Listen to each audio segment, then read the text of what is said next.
నమస్కారం. RTI 9 news కి స్వాగతం.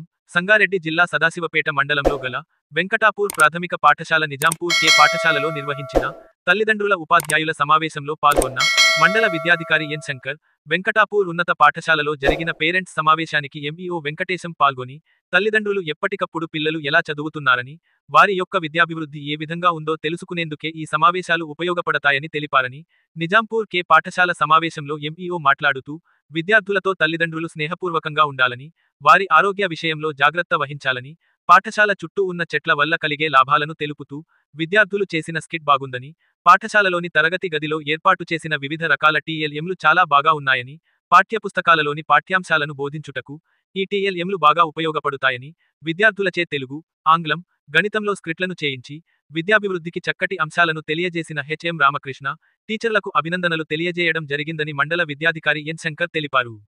ఈ కార్యక్రమంలో పాఠశాలల హెచ్ఎంలు సురేష్, రామకృష్ణ, అమ్మ ఆదర్శ కమిటీ చైర్పర్సన్లు, సిఆర్పి రాజేశ్వర్, టీచర్స్, విద్యార్థుల తల్లిదండ్రులు, విద్యార్థులు పాల్గొన్నారని మండల విద్యాధికారి ఎన్ శంకర్ తెలిపారు. ఆర్టీఐ 9 న్యూస్, సంగారెడ్డి జిల్లా స్టాపర్ మన్నె మల్లేశం. ఇంకోటి పాఠం చెప్పడమే కాకుండా పాఠం చెప్పని బయటి విషయాలు కూడా చాలా చెప్పడం జరిగింది.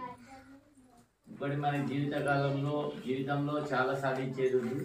కాబట్టి మనం ఏం చేయాలంటే పక్కలతో గొడవలు పెట్టుకోవాలి. గుడి గురించి చెప్పింది ఇట్లాంటి చాలా వచ్చిందేమో కట్టేసుకుంటా నడుచుకుంటానే పోతున్నాం. అప్పుడు లేదనుకున్నాం. ఇక పోతున్నప్పుడు ఏం చేయాలి? తువలో ఉన్నతో అందరితో కొట్టాలి పెట్టుకోదు. ఇక మనం మార్కెట్ చేసుకొని వచ్చే ప్రయత్నం చేయాలి. ఇక పోయేటప్పుడు వచ్చేటప్పుడు గొడవ అంటే ఆడే ఉంటుంది. ఇక అందుకోసం ఏం చేసి జీవితం అంతే ఉంటుంది. కాబట్టి సార్ కూడా మీకు ఏం చేయాలి ఏం చేయకూడదు కూడా చెప్పిండు. పిల్లలకు మాత్రం ఎట్టి పరిస్థితుల్లో కొట్టకూడదు.